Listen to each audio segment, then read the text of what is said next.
Okay, so welcome everyone and thanks for coming. So this was supposed to be a plenary panel roundtable at the International Labor and Employment Relations Association, ILERA, Regional Congress in Toronto, which was supposed to take place next month. But for obvious reason, it is not taking place in person. And the conference organizers asked if we would consider doing a Zoom virtual panel instead. And so we're going to record it now, and this will be available to watch later on the conference website. And so I'm David Doorey of York University in Toronto, and with me today are Sharon Block from Harvard Law School and the Harvard Labor and Work-Life Program, Cynthia Estlund from NYU, Catherine Fisk from UC Berkeley, Michael Lynk from the University of Western Ontario, and Charlotte Garden from Seattle University. And so the panel will run about 90 minutes. And because there's 6 of us, we'll each have only about 12 minutes to talk. And I have the envious role of trying to police that with these little handmade signs.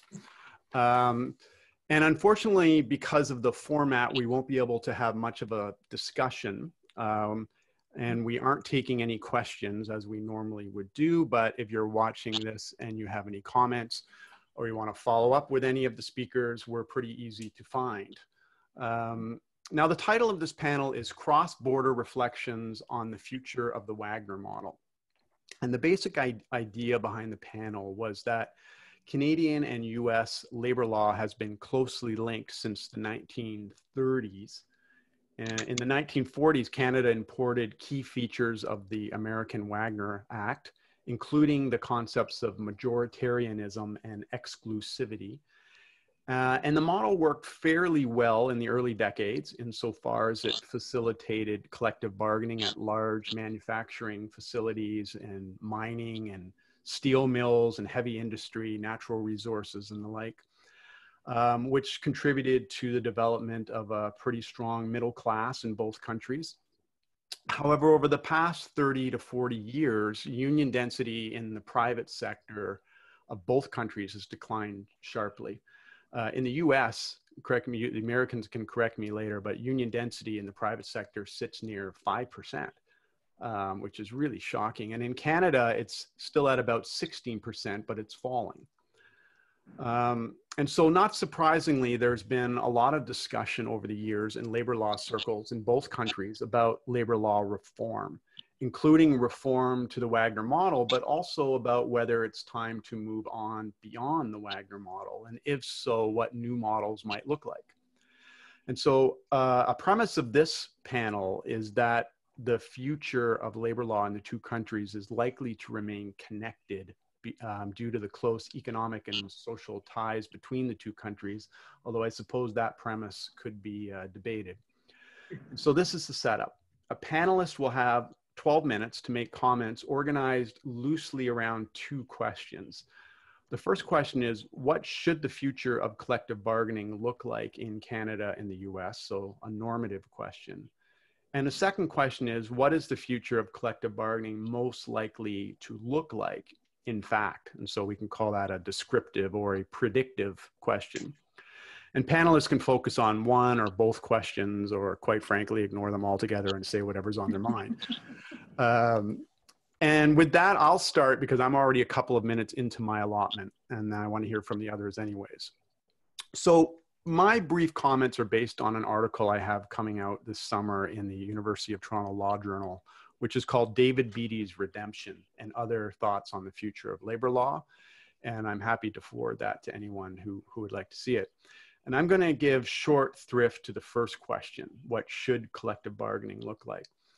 In the paper, I talk about how proposals for new collective bargaining models either build upwards from the Wagner model, such as proposals for broader-based and sectoral bargaining and collective agreement extension models like we have a form of in Quebec, or they build or go downwards from the Wagner model, such as proposals for minority bargaining and other forms of non-majority, non-exclusive representation, and models of graduated bargaining rights, which I've proposed in the past and which appear in the Harvard Clean Slate project that Sharon's going to speak about in a second. And both types of those proposals would mark important changes to the Canadian Wagner model. And I think the principal goal should be to push towards some method of broader-based bargaining, and that moves beyond our current establishment-based structure, and also that permits contractors to bargain. So we have a model that moves beyond employment status as the gatekeeper to collective bargaining. And I think that's generally the sorts of proposals we're seeing. However, I think that getting to that point will be extremely difficult. And I don't see it happening anytime soon in Canada. We need only look at the recent Changing Workplaces Review, which was a reform initiative out of Ontario, which studied broader-based bargaining and rejected it as unworkable in sectors without a history of collective bargaining, which of course is exactly where you need it. And also, labor law has become highly political in Canada, as it has for a long time been in the United States. And it's very difficult to make legal changes that are intended to help workers and to spread collective bargaining. And it's very difficult to make reforms like that stick. They tend to be overturned and repealed as soon as a conservative government gets elected. So I'm not optimistic that labor law reform in Canada will come by means of a dramatic tsunami that sweeps aside the Wagner model and replaces it with something else intended to spread the reach of collective bargaining. In terms of the second question, what is most likely to happen? I argue that change was likely to come first in the form of smaller legal foreshocks to the Wagner model. And in the paper, I discussed two in particular, two foreshocks. The first is that an argument that it isn't really a prediction because it's already happening, but the point that new models of collective bargaining will continue to emerge in Canada as a consequence of charter challenges to various exclusions from our Wagner model. That's how a statute called the Agricultural Employees Protection Act came about. It was enacted in order to respond to the Supreme Court of Canada finding unconstitutional the exclusion of agricultural workers. And that legislation provided a thinner model of collective bargaining that I think may spread to other workers and will be attractive to conservative governments in this country moving forward. And that serves as a reminder, I think, that dramatic labor law reform in Canada may come at the hands of governments trying to weaken collective bargaining rather than extend it. The elephant in the room with those sorts of thinner models of bargaining is what's going to happen now that there's a constitutional right to strike in Canada. And so there's a new charter challenge working its way up the ranks that challenges the absence of a right to strike and access to interest arbitration under the Agricultural Employees Protection Act. And so the question then will be, if you have these thinner models of bargaining that require the employer to engage in consultation but not really bargaining, what happens if that must also include a right to strike? And that may be the next big issue working its way forward in Canada in terms of constitutional litigation. And the second change I think is coming to Canada, that's a smaller foreshock, but that is important, is that we will get something in the nature of a NLRA Section 7 right to engage in concerted activities. I wrote about that and argued that we should have such a thing way back in 2013. But as private sector density in this country has continued to fall, we're starting to see workers pushing back. Non-union workers engaging in collective resistance without unions. And it's something a lot of Canadians haven't thought about historically, but in Canada, we don't protect a right to engage in concerted activities as they do in the United States. We protect a right to engage in trade union activities. But in the United States, a lot of the most interesting campaigns that are happening right now in terms of employer resistance are taking place not through traditional unions, but through labor centers and so forth. And there's some protection in the form of a right to engage in concerted activities in the United States, and we don't have that here. And we're starting to realize it. So workers are starting to be fired for speaking up as a group, and they're realizing, well, we don't have any law that protects them. And I think that void will be filled, and it will be filled relatively shortly.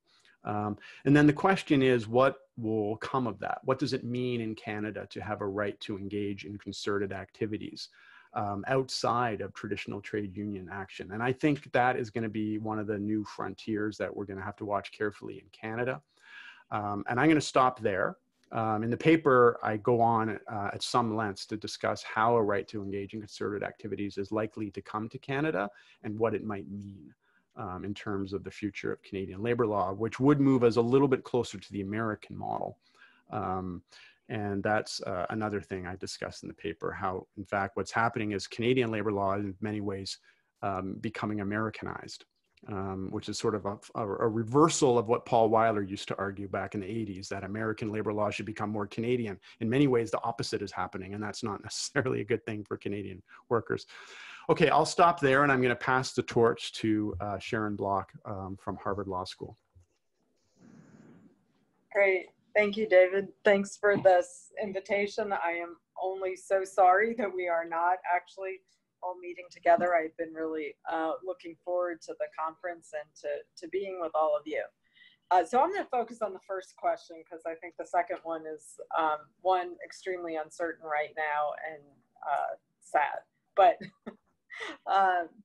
so the question what the future of collective bargaining should look like has been the subject, as you mentioned, of a project that I launched with my colleague here, Professor Ben Sachs.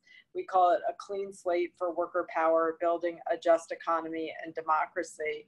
And we launched this project from a belief that pushing for fundamental labor law reform is what these times require. And, you know, that was in the olden days before the COVID pandemic. But I think we would argue that it's even more true today. So we came to the conclusion that the preamble of the National Labor Relations Act, which states that it's the policy of the United States to promote the practice of collective bargaining, and the rest of the act, the process by which that's supposed to happen, are not merely inconsistent, but in fact are at war with one another. And this conclusion led us to believe that it's necessary to think about labor law reform not just as something that can be accomplished in those small bites, as David was talking about, but as something that has to happen from a statutory clean slate. To be clear, we don't advocate throwing out the existing institutions, but we do propose building a new legal architecture for empowering workers, their organizations, those institutions. This obviously comes from an observation that we, at this moment in the United States, and I think is true probably in Canada to a somewhat lesser extent, we have a concentration of power in the hands of a small minority that's a threat really to the viability of American democracy, not just economic equality.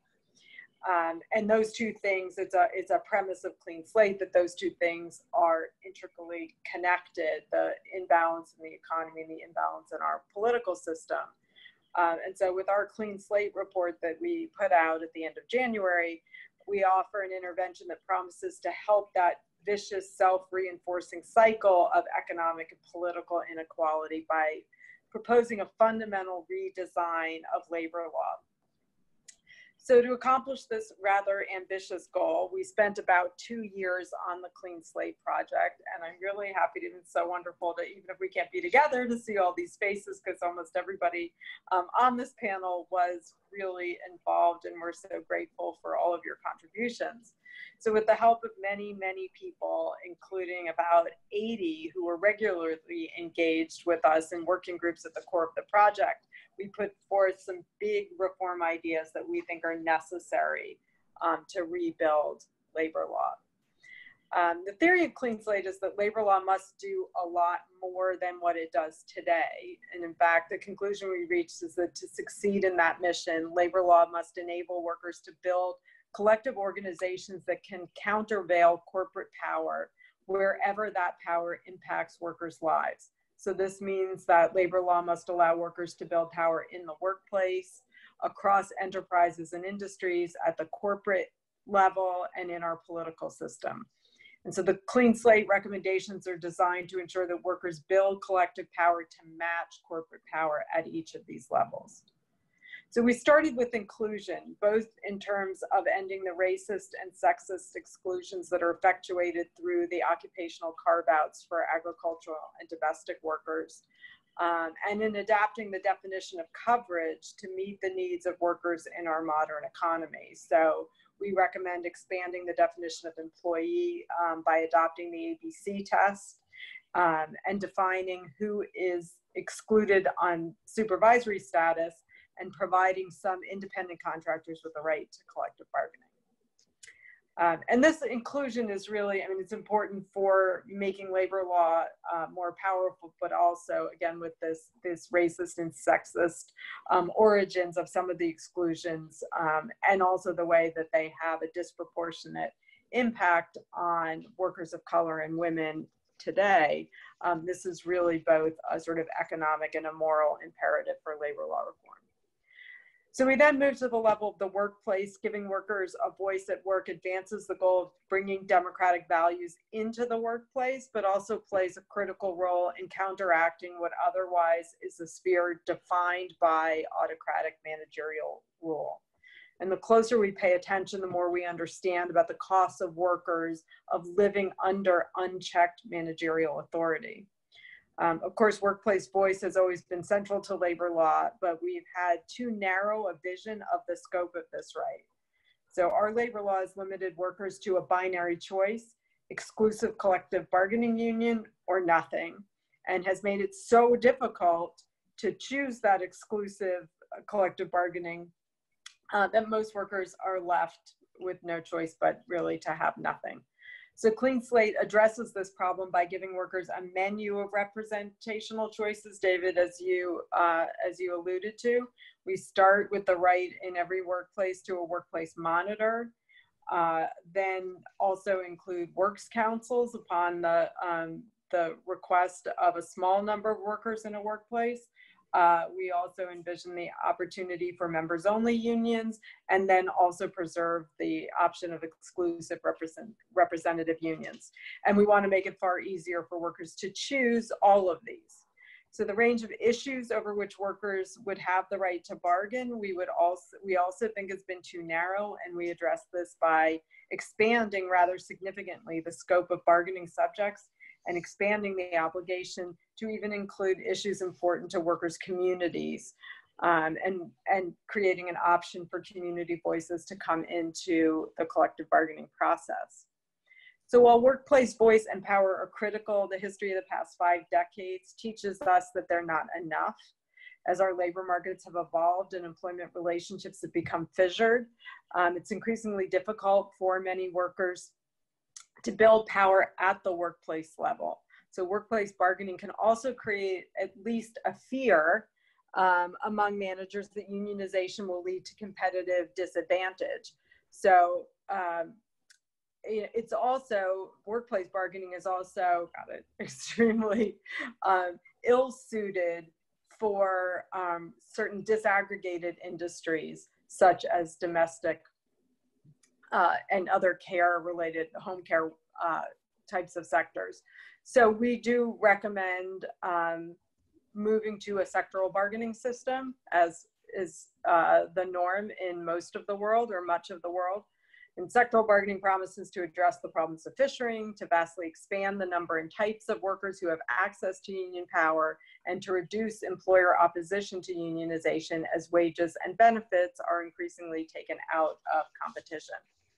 So backing up all these forms of representation are greatly enhanced rights to and protection for organizing activity. These include access rights for union organizers, increased penalties, bans on captive audience speeches. But we would also recommend that all workers be protected by a just cause dismissal policy in order to ensure that they are best positioned to exercise new organizing power, that they need to demand meaningful change. And we would also recommend significant expansion of the right to engage in collective actions, such as strikes and pickets, including one of my favorite Clean Slate ideas, which is finding ways to facilitate virtual pickets and greater online access for workers to each other. Finally, Clean Slate recognizes that corporate power is exercised in the boardroom and in our democracy, and so recommends ways of expanding worker power in both of those spheres. This means, among other things, we recommend significant levels of representation on corporate boards, plus supermajority voting rules for corporate level decisions with the greatest impact on workers' lives. And it means, among other things, paid time off to vote and to participate in civic activity. So I just want to talk a little bit about like how these ideas are playing out in our current context of the response to the pandemic. So we've been thinking about how Clean Slate sort of translates in this time, and we think what we've seen in the corporate and political response to the pandemic only underscores how urgent the need for labor law reform is.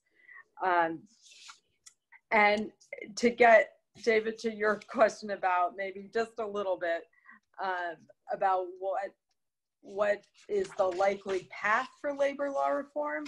You know, I think if the response to this pandemic doesn't motivate first political change, at least in the US, but in other countries too, and then significant economic reform, including labor law reform, then I'm not sure that we'll ever get there. I mean, we have seen so heartbreakingly and dramatically, the consequences of workers being disempowered in our political system and in our economy in terms of, you know, the brunt of this pandemic being borne by women and workers of color who are being told that they're essential, but are being treated like they're disposable. It's motivated them to speak up, but unfortunately that energy that we see doesn't have a legal channel in which to move into. But I think the connection between consumers and workers, and seeing like the need for workers to be able to talk about and have influence at the very least on safety and health conditions, I hope is more apparent than ever, and that those dynamics can work together. So Ben Sachs and I have a paper out on what that would look like, how you could create sectoral safety and health commissions and workplace safety and health committees. And so, again, I don't know that I can say I'm hopeful, but I think that this moment is really making very stark the choices that we have about whether to empower workers or not, and the consequences if we choose not to.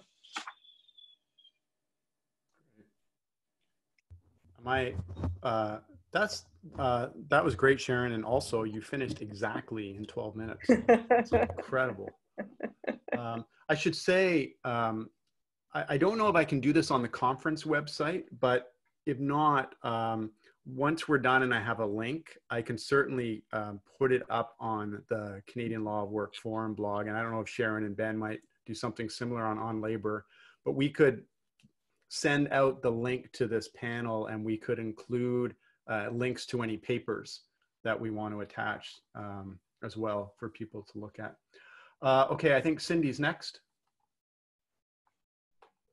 Okay, hi. Thanks everybody for joining us, I guess. And thanks very much to David for convening us. And I do really want to congratulate Sharon and Ben in particular, but also the amazing team of participants in the Clean Slate project. It is a remarkable achievement. In fact, it's actually quite difficult to come up with much to say by way of either critique of the existing Wagner model or proposals for changing or supplementing that model that isn't anticipated in the Clean Slate report. But let me draw together a few threads and link them to some elements of our actual existing labor law landscape, particularly in the US. There are resemblances, but there are also, of course, differences on which we could build.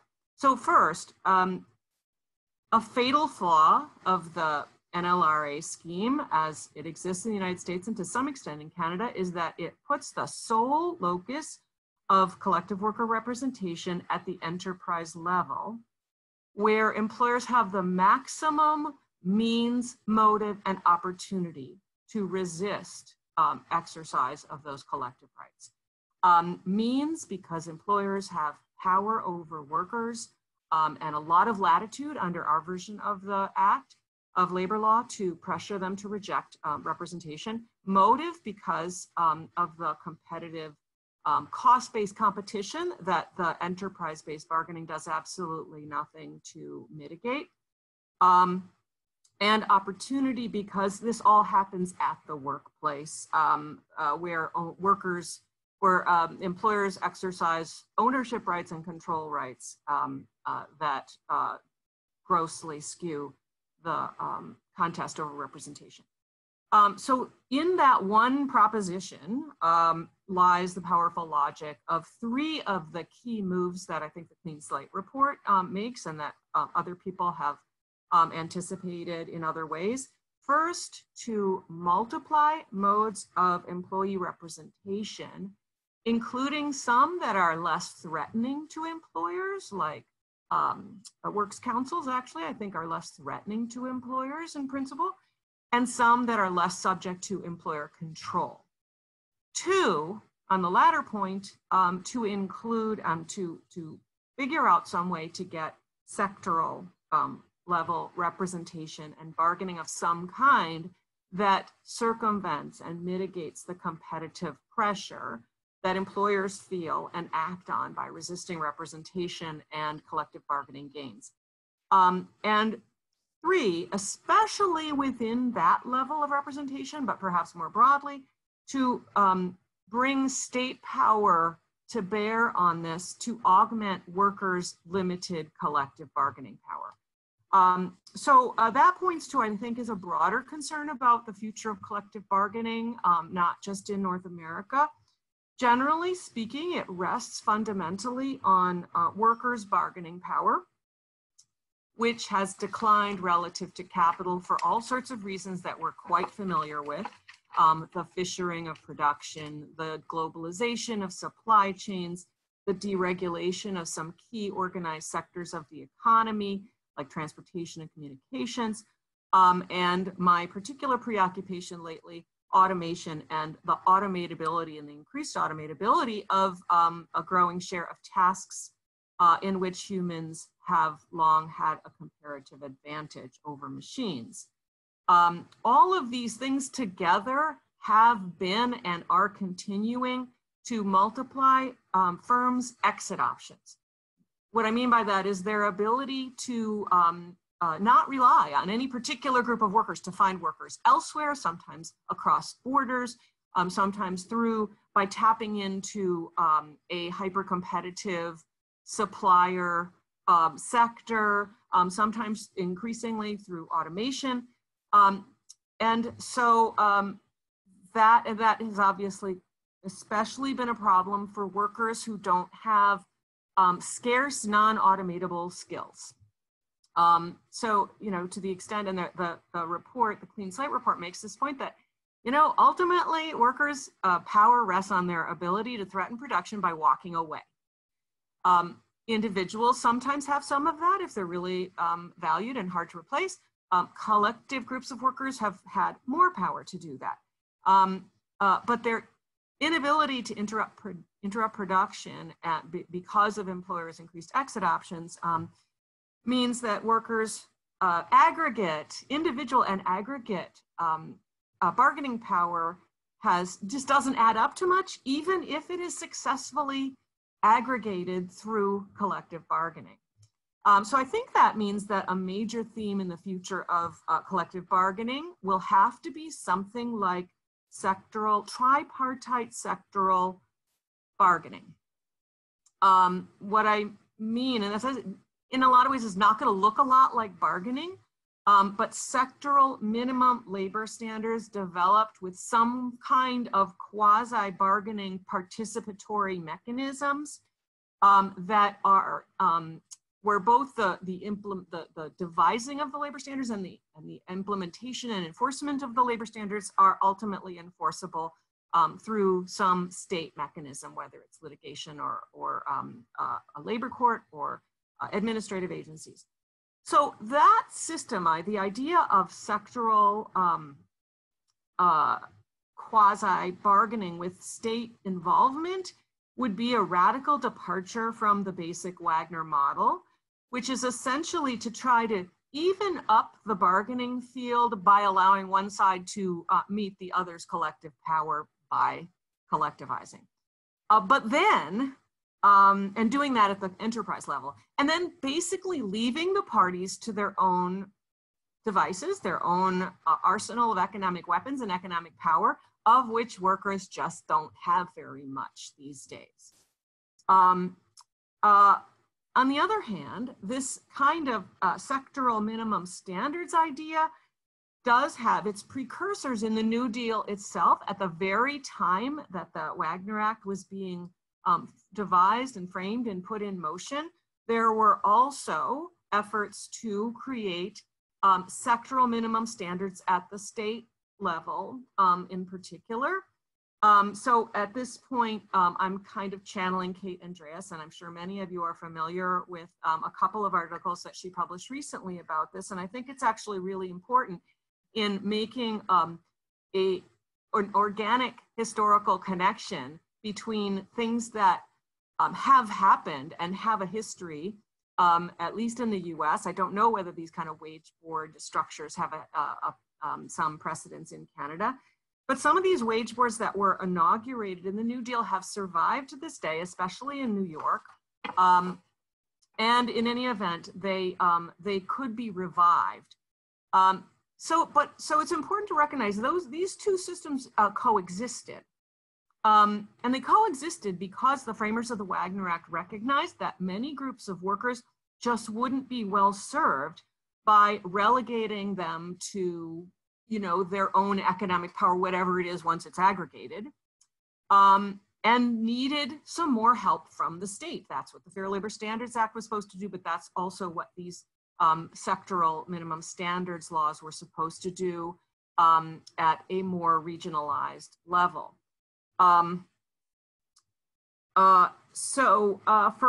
For a lot of reasons with which we're all quite familiar, that reasoning about what workers need and that prescription now actually arguably apply to most of the labor force. So workers, industrial workers, that's shrunk enormously. But just more broadly, the segments of the labor force that have the kind of bargaining power that, say, auto and steel workers had in the 40s, 50s, and 60s, there's very few private sector workers who fit into that category now. And so that alternative strategy that involves more state power and a sectoral component. So across the board minima, of course, but our across the board minima are bound to be very low. And that's why it's important to have sectoral standards that meet the needs and demands of particular sectors. And so that idea of sectoral minimum standards with I'm going to call it a quasi bargaining component. It doesn't really look much like collective bargaining, but it involves participation both from industry and from worker representatives. It also has the benefit of circumventing the daunting hurdle of federal labor preemption, which notwithstanding the very powerful argument of the Clean Slate Project and others against the breadth of labor law preemption, federal labor law preemption, that is likely to be with us for some time.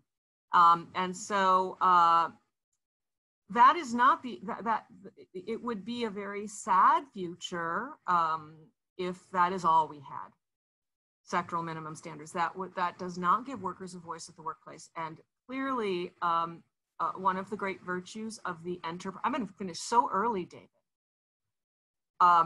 One of the great virtues of the Wagner model was precisely its ability to give workers a voice at the workplace level, where lots and lots of decisions of great importance to them are decided.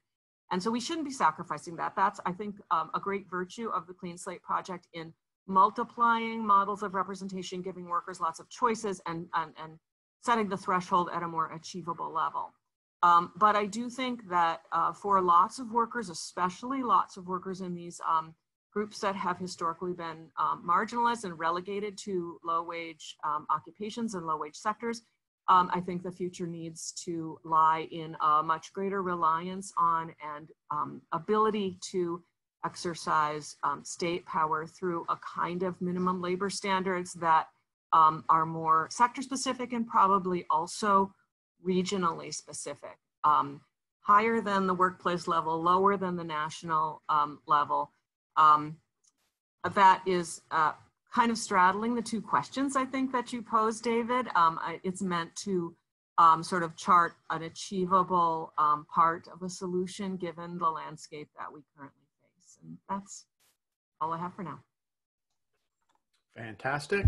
Thanks, Cindy. And by the way, my thumbs up didn't mean I was tired of listening to you. You know I can listen to you all the time. Okay, I think we're going back to Canada now, right? Michael, you're up. I'm up. Okay, good. Okay. Listen, first of all, a big thanks to David for organizing this panel. And may I say what an honor it is to be a part of such an outstanding group of labor law academics discussing such a relevant theme. You know, and indeed, in my mind, there's nothing more important to be discussing and focusing our energies as scholars and on the future of work and how labor law has to adapt to meaningfully protect workers as our specific goal and to enhance the broader health of our societies as our overarching goal. As one of two Canadians who's on this panel, I want to offer a couple of points first to keep in mind when we are engaging in a cross-border discussion on the future of the Wagner Act in our respective countries. First of all, like elsewhere, the Canadian labor market has continued to splinter since the 1970s as indefinite full-time jobs with benefits decline as a percentage of our labor market, along with a corresponding rise in less secure and precarious forms of employment. Part-time employment rose from under 13% in 1976 to almost 20% by 2016, and the share of those reporting that they are self-employed has almost doubled from 1976 to 2016, from 6% to 11%. Second, like elsewhere, earnings in Canada have stagnated over the last 45 years as labor's power to acquire a dominant share of the total national income has weakened. We've seen the median wage rate has barely grown since the 1970s. There's an increasing share of the workforce that are working at minimum wage, even as the minimum wage has declined in real value. And third, you know, we see labor's share of the total GDP in Canada fell from almost 60% in 1975 to just over 53% in 2014. And much of that can be explained by the decline in union bargaining power. The third point I want to point out as a preliminary remark is that income inequality has steadily risen in Canada over the last 3 decades. As one of several major institutions that has examined this question in recent years, the Conference Board of Canada says that Canada ranks 12th out of 17 wealthy nations using the Gini coefficient measured over the last 20 years. And we lag well behind Scandinavian and Western European countries, but still well ahead of the US, the UK, and Japan. And other recent studies have noted how our rising income inequality has particular impact upon racialized minorities, women, and persons with disabilities. And my fourth general point, which is probably the most important one for what we're discussing today, goes to the slowly declining unionization numbers in Canada. Our union coverage rate is around 30% for all workers. That's fallen from a high of 38% in the early 1980s, but it's held relatively steady over the last decade and a half. And this rate is largely the result of high levels of public sector unionization, which are in the low to mid 70s%, while our private sector figures, and the private sector is about 75% of our workforce, has fallen, as David said, to between 15 and 16%.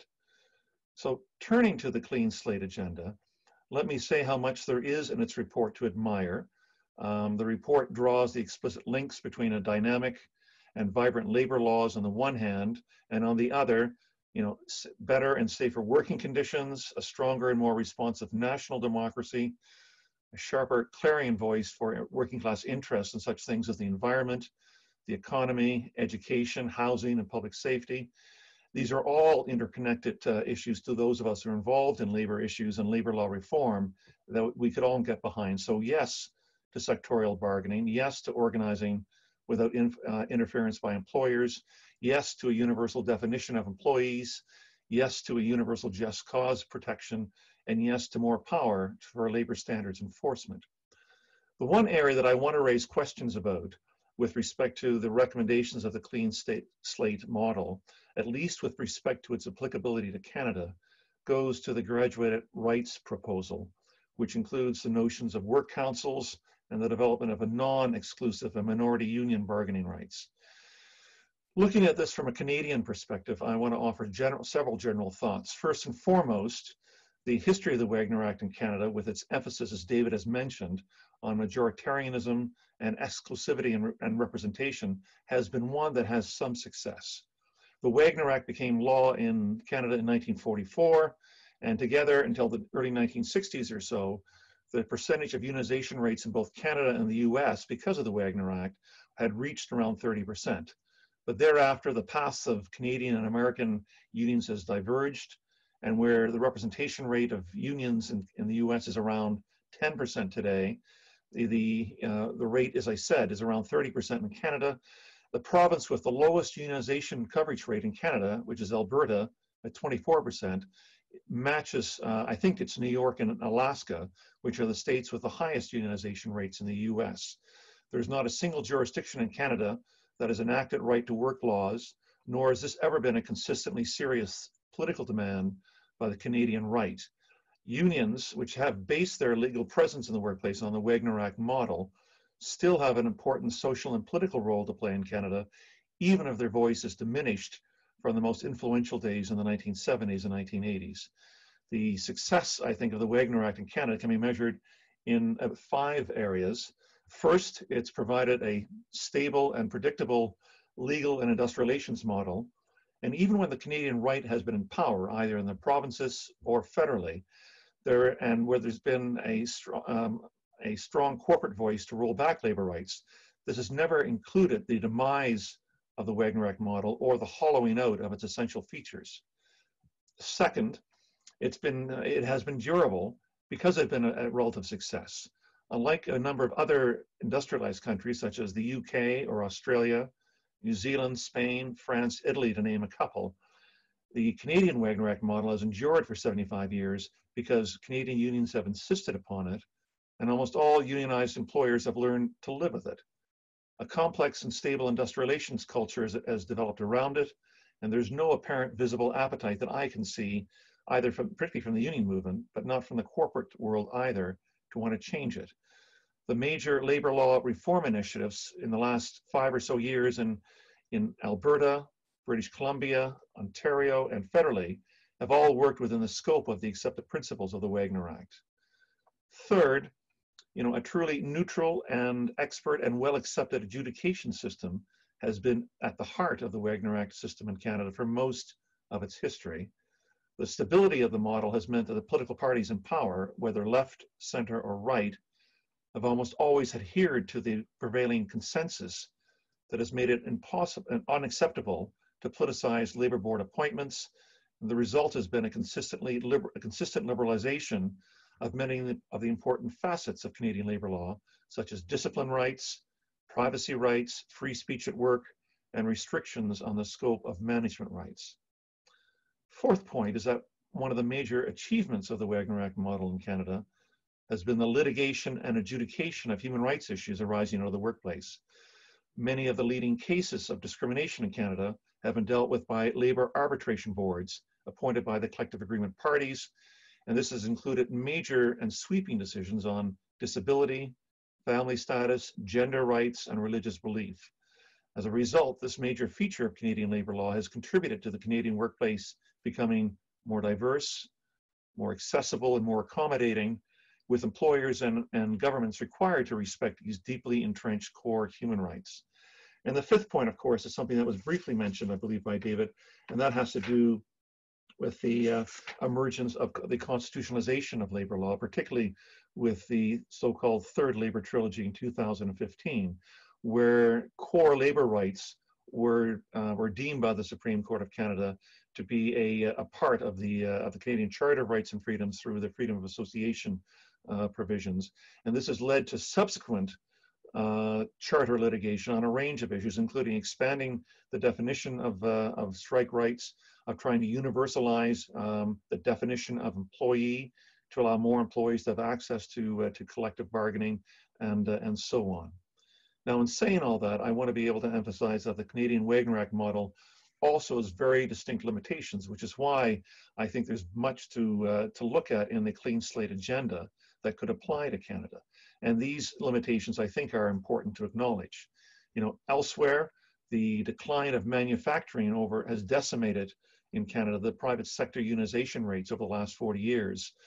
Canadian unions represented around 45% of private sector workers in 1960, and now, as David has said, that's around 15 to 16%.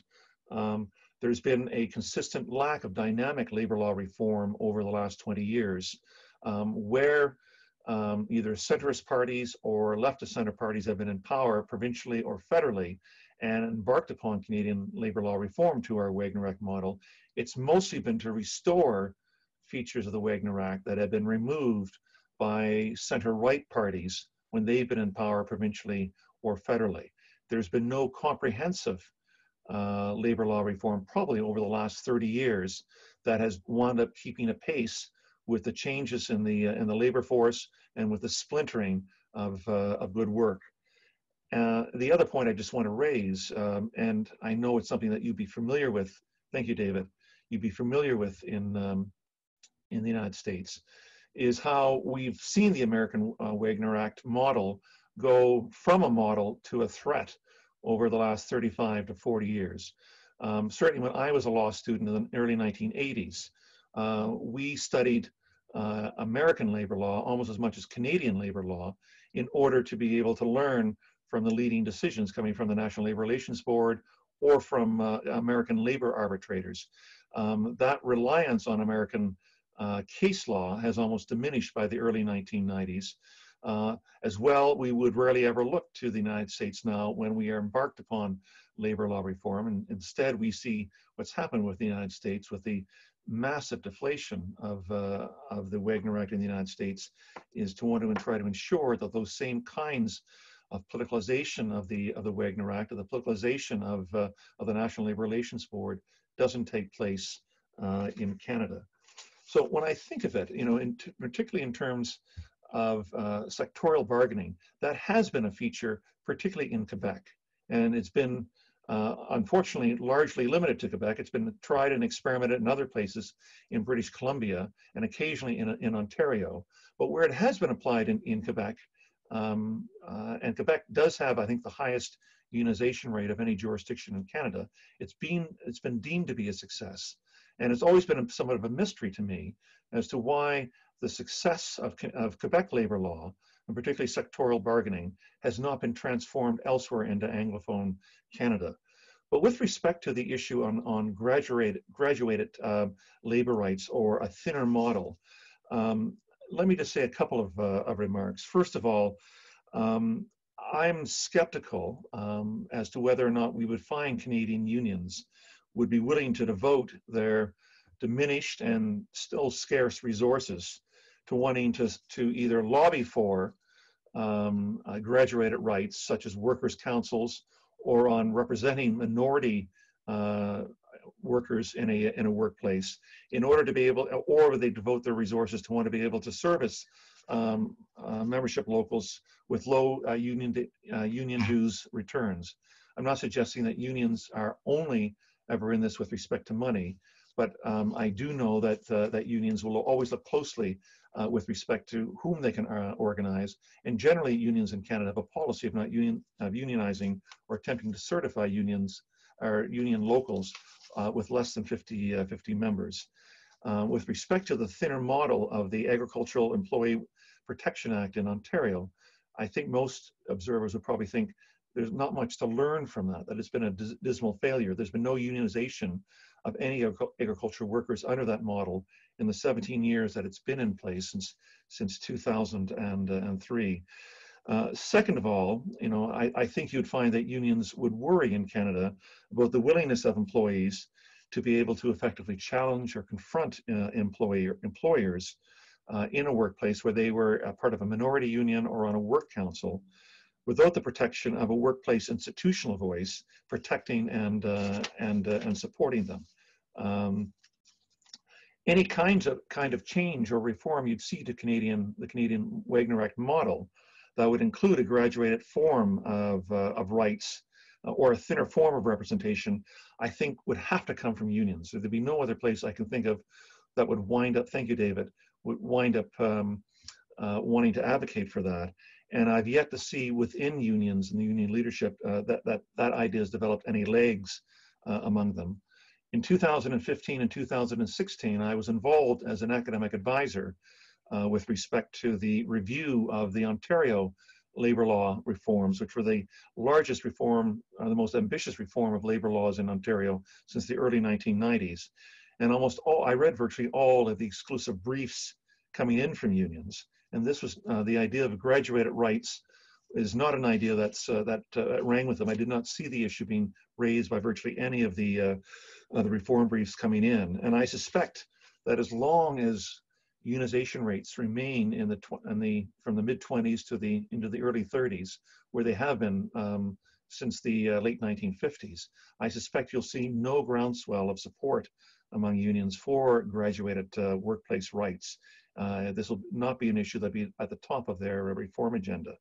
When I speak with labor lawyers, union side labor lawyers, when I speak with union leaders with respect to issues that they want to see reformed, it's mostly a return to an expanded model of the Wagner Act model with respect to making certification easier, making dismissal harder, and making bargaining, particularly beyond the decentralized workplace to wind up beyond that. I've never seen them, when they've raised the issue with respect to graduated rights, what they see, rightly or wrongly, they fear that as being a slippery slope to diminishing their otherwise well-established rights that they wind up having now. So just in conclusion, my sense is that, like in the States, Canadian labor law has always been the result of a particular balance of power between workers, employers, and governments at various crucial historical turning points. Unions in Canada have achieved strong labor laws because they were sufficiently mobilized and powerful enough to demand them. Now, as their bargaining power wanes and their influence in Parliament and in many provincial legislatures winds up contracting, the ability of unions to wind up protecting their legislative achievements, I think, is eluding them because of their weakened bargaining political power in a globalizing economy and a hostile political environment. But this is not an obituary, at least in Canada. Labor law is an integral feature of modern human rights, will always be an ongoing project and never a settled accomplishment. Notwithstanding its flaws and its imperfections, the Wagner Act model in Canada, I think, is well worth defending. It remains a viable legislative system for protecting labor rights that, with imagination and political commitment, can ensure that the collective voice of employees remains a vibrant tool. Indeed, the single most effective and proven tool we've yet devised for enforcing rights at work. And David, I must be right on just about over time. Great. Thank you very much, Michael. Very interesting. And if we could act like normal people, we'd go for a beer and discuss all of this. All right. I think Catherine's next on my list. Yes. Okay, great. Thanks. Thank you. And thank you so much for including me in this really exciting discussion. And yet another reason to admire Canada and to consider that really parts of the United States, I just wish we could be Canada. You want us, especially if things don't go well in November. I think Canada and California, perhaps we could just annex. The Queen would take us back. I take all 4 of your states, actually, plus Hawaii. Right. I'll add too that I used to practice refugee law when I was a practicing lawyer. So I'm happy to accept applications from all of you. Excellent. But I think the key question to think about, at least in the US context, is how law can promote organizing. It's a really difficult question because a regulatory model for labor law is only as good as the organizing that supports workers. Michael mentioned the Agricultural Employees Protection Act in Ontario. Here in California, we have the Agricultural Labor Relations Act, enacted in 1975 after tremendously successful organizing by the United Farm Workers. Tragically, it is largely defunct because the United Farm Workers in California, which still exists as an organization, is not organizing.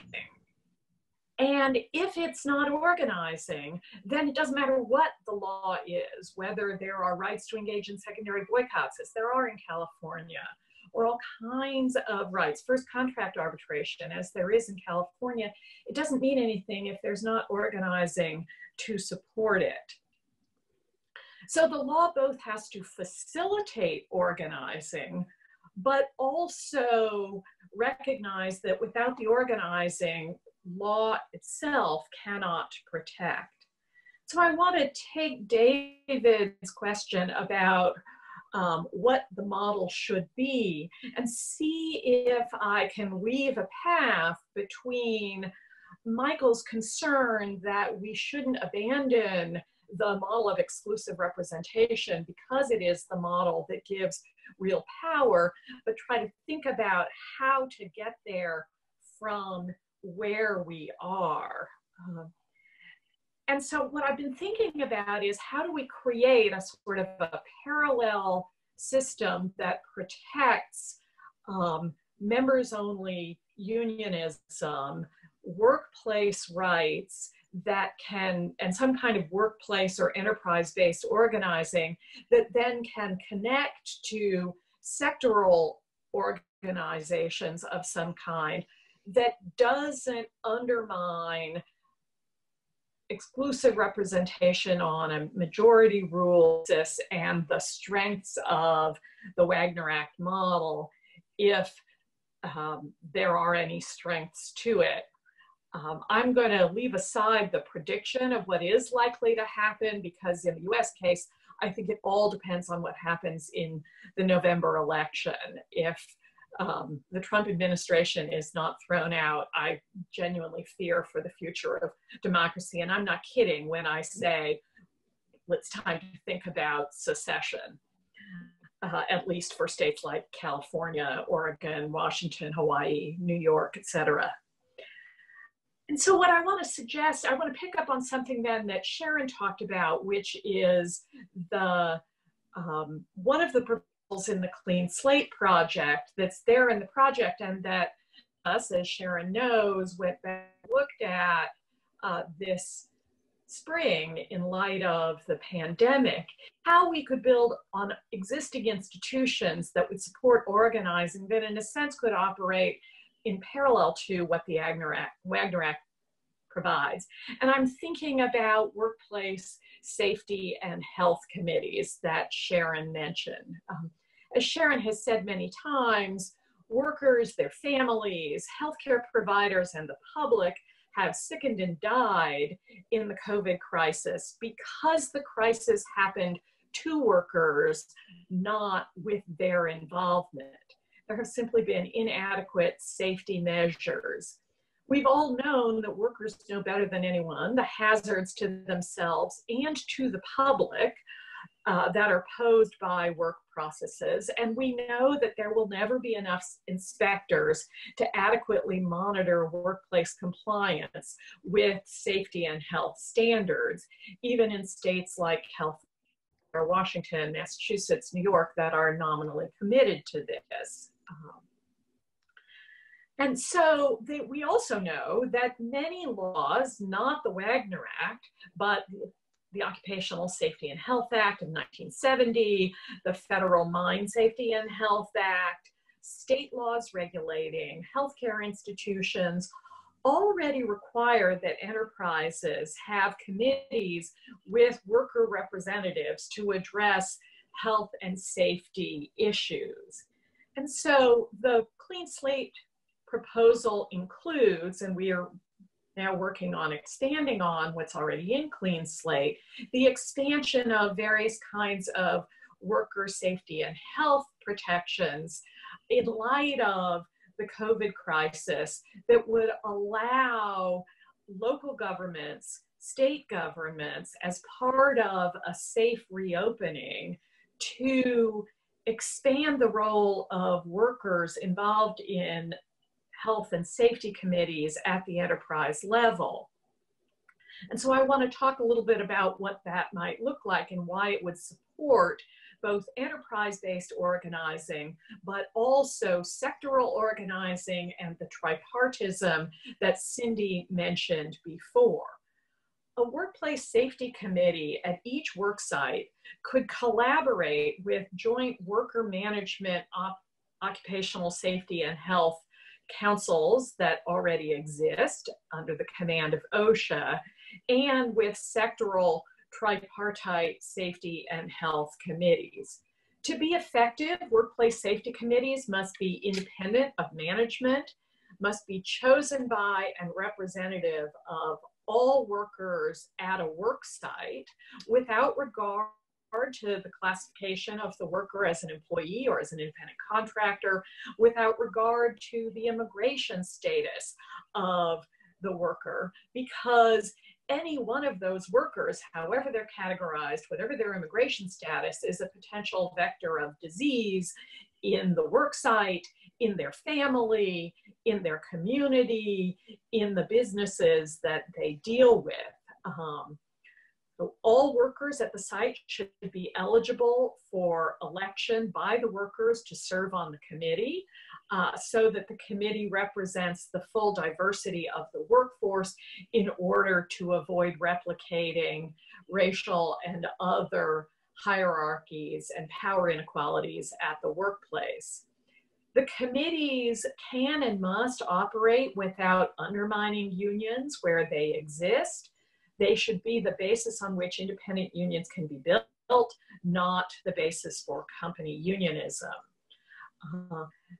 This system, which could be essentially expanded at the state and local level as part of the power that state and local governments have to protect public health, could be enabled to consult with independent experts to gain information and thus get around the monopoly of information that employers have. They could have rights of access to workers, both virtually for those who are working remotely or in the workplace for those who are working in the workplace.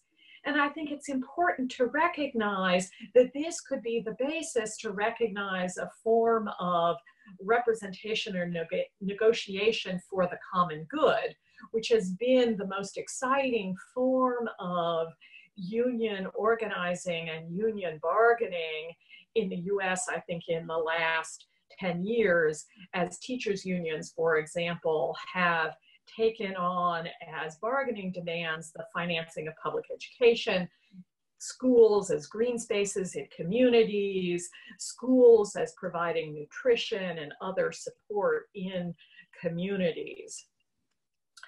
And so I think the important thing also to recognize about how workplace health and safety committees could be expanded is that they would get around the fishering that people have talked about, so that in any work site, it wouldn't matter who is employing which workers, or if any workers in the work site are indeed employed.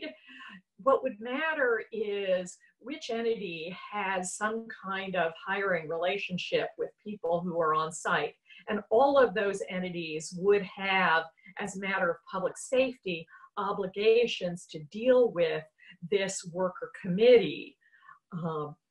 It would give workers an expanded right to refuse to work under circumstances that a worker reasonably believed was unsafe.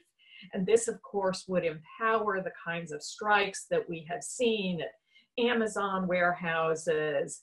It would prevent the kind of retaliation that we have seen against healthcare workers who have objected to being required to work without personal protective equipment.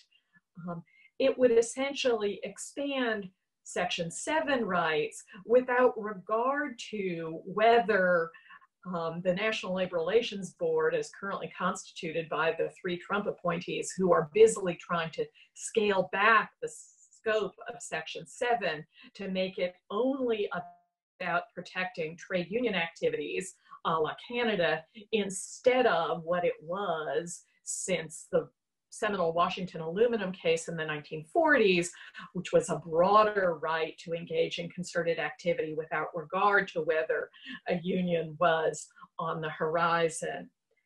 And so what this system would do would be essentially to create a parallel system of graduated rights that wouldn't undermine where the Wagner Act currently is, but would instead allow those states which have the political wherewithal to protect worker rights to support the kind of organizing that's already going on about public health, to link it to community concerns and the interest everybody has in public safety, to empower companies to support the effort rather than oppose the effort, because they have to convince the public that they are operating safely and that they are not a vector of disease. They have to convince governors, mayors, and local public health officials that they can operate safely without expanding disease. And of course could get around the preemption issues that we face, and could convince the public and workers alike that acting collectively is in all of our interests. And so that it could sort of become a shadow form of organization that if political change happens in the United States and we really could have reform to the Wagner Act model, it could be the basis on which it is built. Thank you very much. All right, that was very interesting. Thank you, Catherine. And then right to Charlotte. Okay, great. So, thank you for convening us. I am very honored to be on this panel. You know, so knowing I was going last and thinking about what I might talk about that wouldn't have been covered already, and also what would fit with my sort of, you know, depressive, paranoid, pandemic, you know, 2020 United States kind of mood, I thought I would maybe tell a cautionary tale about the labor law reform project that is currently being successfully undertaken by the Trump National Labor Relations Board, and what it might mean for prospects for labor law reform. So I'm going to talk a little bit about the Trump board's sort of current path as it relates to collective action, although you could tell a similar story with respect to other aspects of labor law, and then sort of talk about how that might relate to the other things that we were talking about today. So the Trump board's approach privileges employer property rights. It treats as natural and just employers' desires to control employees rather than to allow employees to engage in collective action, whether that action is carried out by an employer's own employees, by contractors' employees, or by union organizers. The result is to increase economic risks to workers who engage in collective action, either because they might step over the line and lose the Act's protections, or because workers who want to retain the NLRA's limited protections are channeled towards forms of collective action that are relatively risky from workers' perspectives. So the NLRA, as interpreted by the Supreme Court, gives relatively more protection for collective action or for displays of support for a union when they're carried out on an employer's property if the activity is carried out by the employer's own employees rather than by other people. But that idea is running headlong into the Trump board's sense that employers ought to be able to control what happens on their property. As reflected in the board's approach to facially neutral work rules, including its new approach to employees' use of their work computers or email addresses for union organizing. For example, the board upheld Walmart's policy prohibiting employees from wearing large buttons or insignia, including union buttons, at least when customers could see them. The board wrote that it, quote, must not second guess Walmart's decisions about how to run its business. And therefore it had to accept at face value the company's assertions that when employees wore larger buttons, it would be too hard to identify them as employees detracting from customers' experiences or somehow worsening shoplifting problems. In contrast, the board really had very little to say about employees' interests beyond an assertion that the rule's effects on them would be relatively minor. The board also relied on that same sense of employer property rights in holding that employers were free to restrict employees from using employer-owned computer equipment for non-work purposes, including union organizing. Here, the board analogized to cases involving employees' use of employers' more finite resources like copy paper or bulletin board space, but its more important move was one that it has engaged in again and again. That was to start by saying that employers' normal and legitimate property interests were implicated, and that in the board's view, that triggered an obligation to balance employer and employee rights in a particular way, with employee rights winning out only in the very rare circumstance that the employees lacked an alternative method of communication. So if that's the board's view of the NLRA's protection for employees, where the Act's protection is at a high point, then you would be right to worry about how this board views collective action on employer property by others. One group of others includes employees who are employed by contractors, right, an increasing consequence of the fissured workplace, when they are assigned to work at a site owned by another entity. NLRA's previous and logical rule was that off-duty employees of a contractor can engage in union activity where they work, generally on the same terms as employees of the property owner. But the Trump board sees a big difference between employees of a property owner and employees of a contractor, framing the issue around the idea that property owners have fundamental property interests derived from the common law and protected by the 5th and 14th Amendments of the US Constitution, including the right to exclude. The result is that employer property rights win out unless the off-duty employees of the contractor can prove that they work regularly and exclusively on the union property, and importantly, that they lack alternative channels of communication, including through social media. Next, employers have long been able to exclude union organizers from their property, that is, organizers who work for unions, but with the important caveat that employers can't discriminate against organizers. What counts as discrimination then is the big issue. The board sometimes taken the approach that an employer discriminates against union organizers when it allows non-employees on its property to solicit for other purposes. So for example, an employer who allows like the Salvation Army to solicit donations from customers would also have to allow union organizers to solicit. In two cases, though, the Trump board has veered in the opposite direction, deciding that employers have a lot of leeway to exclude organizers while allowing others onto their property for various purposes. One of these cases involved union organizers who were handbilling and asking customers to sign a petition agreeing to boycott certain Kroger grocery stores.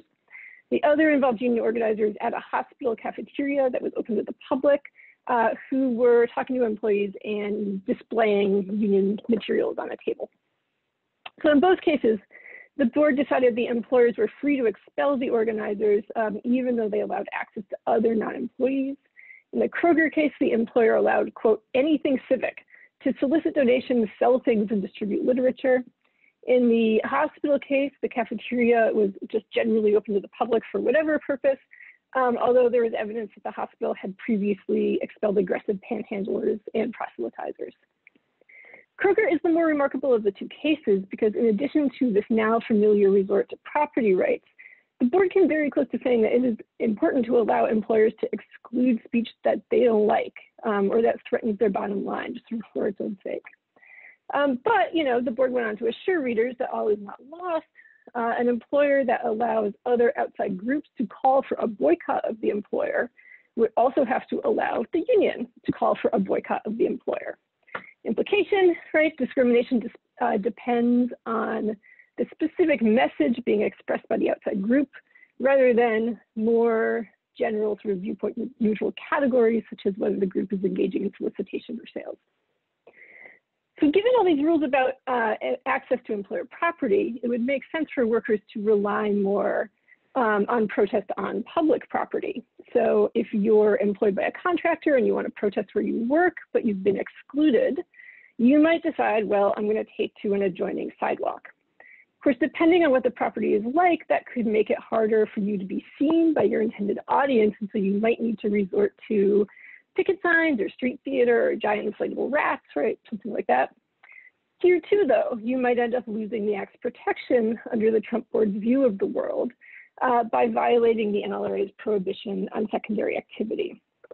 Skipping the doctrinal details, the board's indicated it intends to read the Act's prohibition on secondary activity very broadly, including looking at a union's entire course of conduct in order to find evidence that the union might have had a prohibited goal when it picketed in front of a secondary employer. Conversely, it will read very strictly the safe harbors for picketing, such as for the Americans, the Moore dry dock rule. Also, both the board and its general counsel have a very broad view of what's coercive. In one case, the NLRB's general counsel argued that a, quote, huge menacing inflatable rat placed near a business entrance inherently conveys a threatening and coercive message that will restrain a person. The very last case I'm going to talk about is another one that involves Walmart, and in this instance, the board's view of what counts as an intermittent strike. This case was decided in 2019. The underlying events that gave rise to it all took place in 2012 and 2013. Those events consisted of a 2012 strike by 58 Walmart employees in Los Angeles, a 2012 Black Friday strike in which about 100 employees struck nationwide, and a 2013 action called Ride for Respect, in which 130 employees struck for 5 to 6 days while they traveled to Walmart's annual shareholders meeting in Bentonville. Those workers generally get notice that they were going to miss work. At most, 8 workers from a single store participated. So Walmart fired 54 employees who participated in the Ride for Respect, and the NLRB agreed that that was a permissible reaction because the organization, our Walmart, had intended to have an intermittent strike.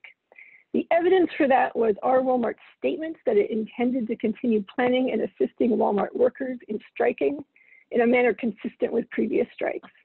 That statement alone, the board concluded, was enough for any worker who participated in Ride for Respect to lose the Act's protection, even if the worker hadn't participated in the LA or the Black Friday protests.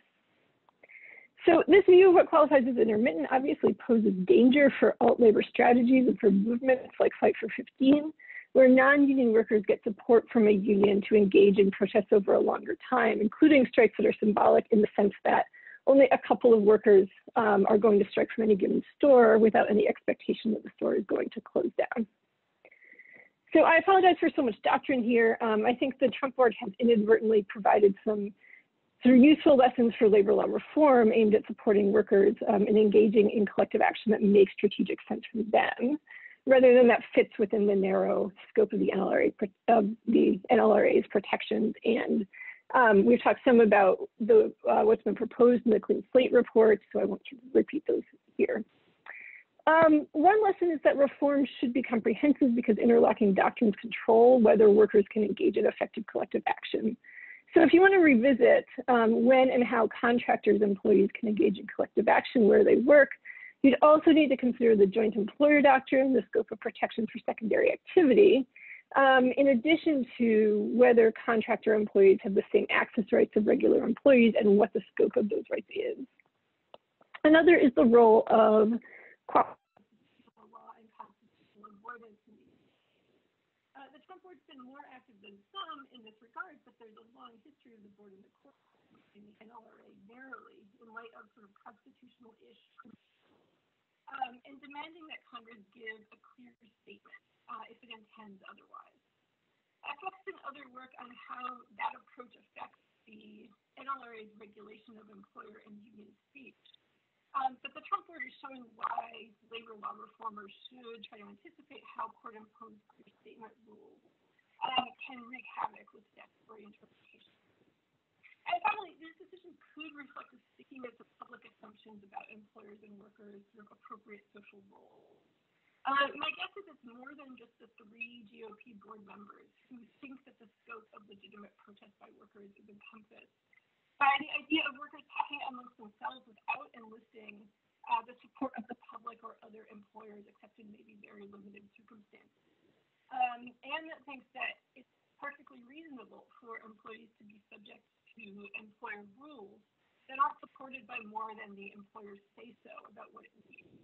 So I think that's changing. I think, Catherine mentioned the bargaining for the common good and the teacher strikes. I think that's an important aspect of changing people's attitudes towards workers' collective action, but also as a sort of flag that cultural components of labor law reform.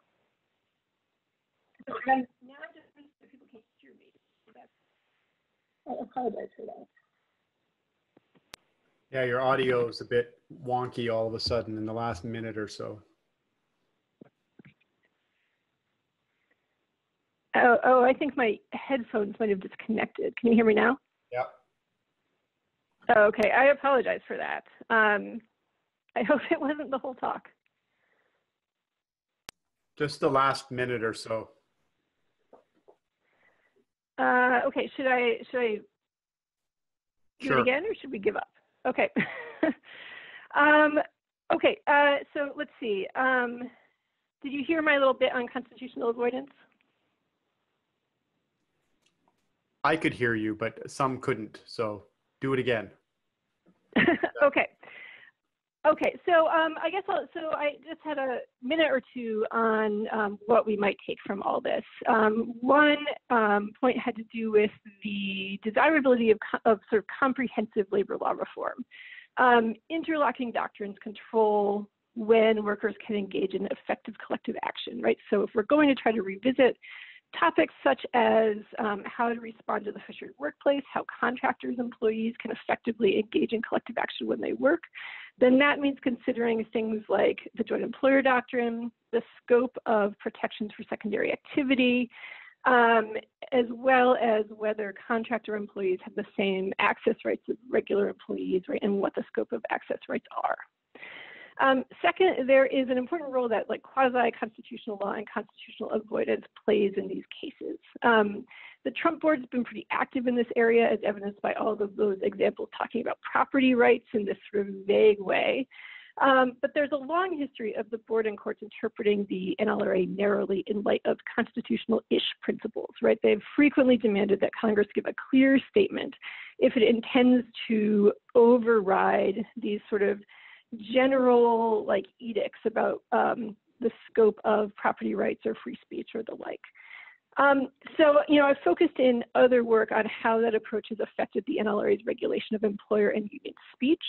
But the Trump board is showing why labor law reformers should try to sort of anticipate the court's desire or insistence upon these clear statement rules and how the court's clear statement rules can wreak havoc with statutory interpretation. And then finally, these decisions, I think, reflect a certain stickiness about public assumptions about employers and workers' rights. My guess is that it's more than, just these 3 Republican board members who think that the scope of legitimate protest by workers is really encompassed solely in workers talking amongst themselves, right, not enlisting public support, not enlisting the support of other business enterprises, except in maybe the most sort of limited circumstances. Likewise, right, there seems to, I think, a non-negligible number of people just sort of assume that it's appropriate and right for workers to be subject to employer rules that aren't really well justified by anything except the employers say so, right, that this is important, that this is what we want to do. I do think that is changing. I think the bargaining from the common good approach and the teacher strikes played a large role in sort of moving people's understanding of the need for worker voice and workers' rights, but that it's important to sort of think about how that kind of cultural component and that set of assumptions plays into debates over labor law reform.